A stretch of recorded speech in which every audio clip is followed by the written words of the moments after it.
Chapter 10. Interesting Conversations with Icelandic Savants. Dinner was ready. Professor Liedenbrock devoured his portion voraciously, for his compulsory fast on board had converted his stomach into a vast, unfathomable gulf. There was nothing remarkable in the meal itself, but the hospitality of our host, more Danish than Icelandic, reminded me of the heroes of old. It was evident that we were more at home than he was himself. The conversation was carried on in the vernacular tongue which my uncle mixed with German and Monsieur Fredrickson with Latin for my benefit. It turned upon scientific questions, as befits philosophers, but Professor Liedenbrock was excessively reserved, and at every sentence spoke to me with his eyes, enjoining the most absolute silence upon our plans. In the first place, Monsieur Fredrickson wanted to know what success my uncle had had at the library. "Your library?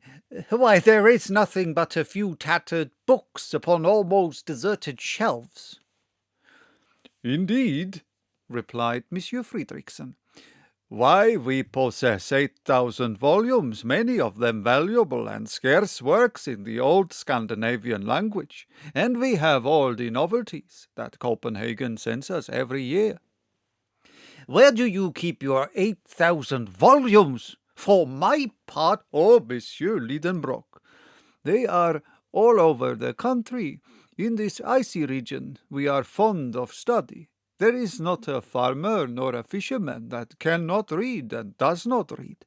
Our principle is that books, instead of growing mouldy behind an iron grating, should be worn out under the eyes of many readers. Therefore these volumes are passed from one to another, read over and over, referred to again and again, and it often happens that they find their way back to their shelves only after an absence of a year or two." "And in the meantime," said my uncle rather spitefully, "strangers—" "Well, what would you have? Foreigners have their libraries at home, and the first essential for laboring people is that they should be educated. I repeat to you, the love of reading runs in Icelandic blood. In 1816 we founded a prosperous library society. Learned strangers think themselves honored in becoming members of it. It publishes books which educate our fellow countrymen and do the country great service.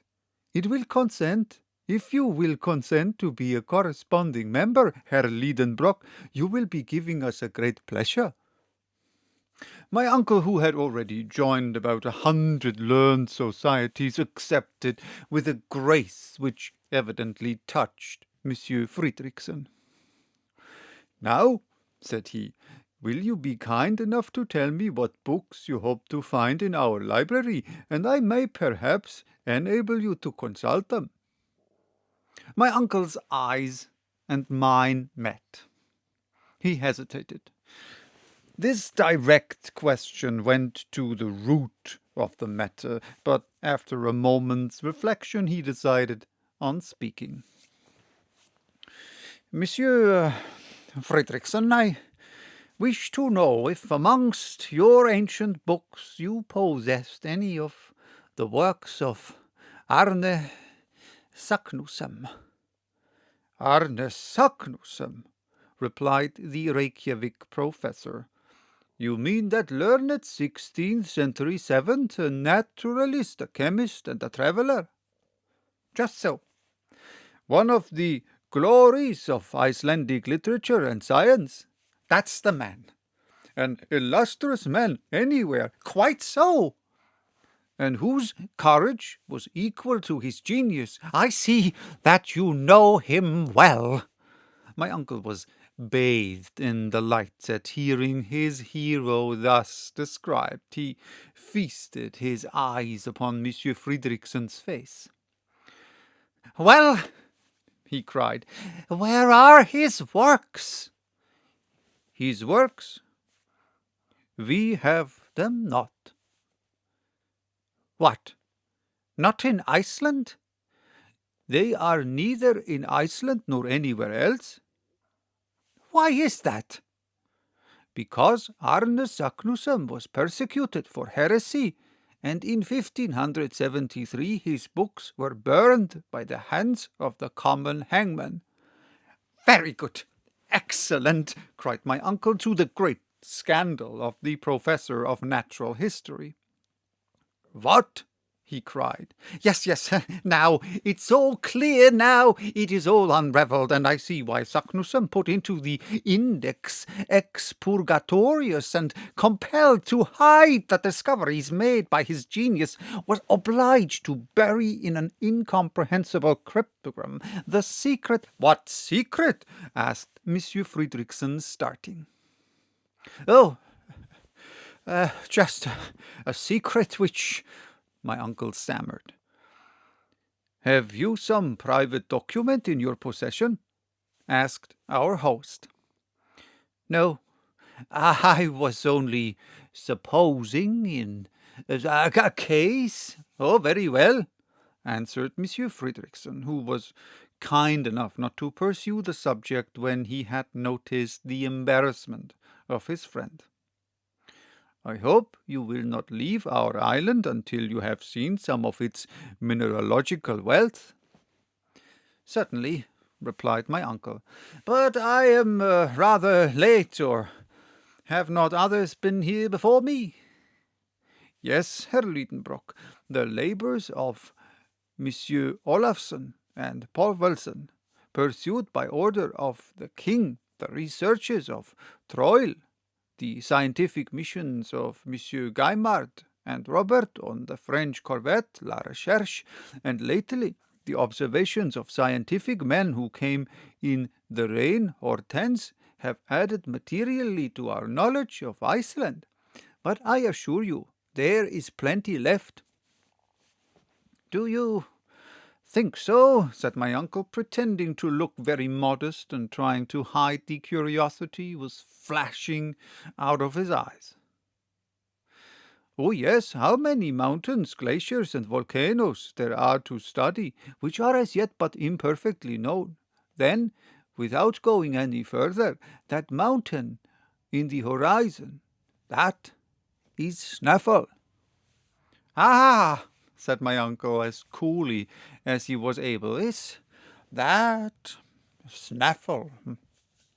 "Yes, one of the most curious volcanoes, and the crater of which has scarcely ever been visited."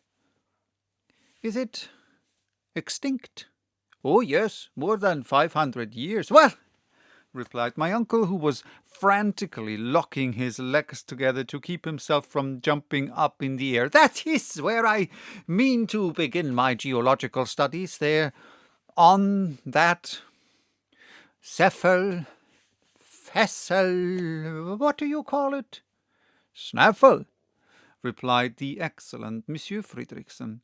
This part of the conversation was in Latin. I had understood every word of it, and I could hardly conceal my amusement at seeing my uncle trying to keep down the excitement and satisfaction which were brimming over in every limb and every feature. He tried hard to put on an innocent little expression of simplicity, but it looked like a diabolical grin. "Yes," said he, "your words decide me. We will try to scale that Snaefell. Perhaps even we may pursue our study in its crater."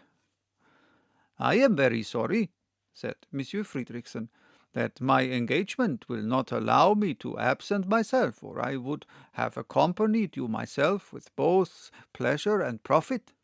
"Oh, no," replied my uncle with great animation. "We would not disturb anyone for the world, Monsieur Friedrichsen. Still, I thank you with all my heart. The company of such a talented man would have been very serviceable, but the duties of your profession—" I am glad to think that our host, in the innocence of his Icelandic soul, was blind to the transparent artifices of my uncle.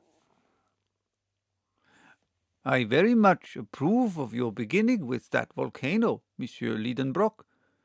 You will gather a harvest of interesting observations. But tell me, how do you expect to get to the peninsula of Snaefell?" "By sea, crossing the bay. That is the most direct way." "No doubt. But it is impossible." "Why?" "Because we don't possess a single boat at Reykjavik." "You don't mean to say so?" "You will have to go by land, following the shore."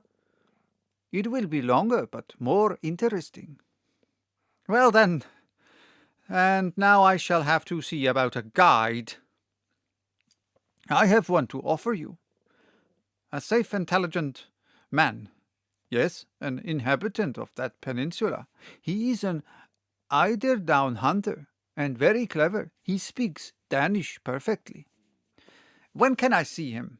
"Tomorrow, if you like." "Why not today?"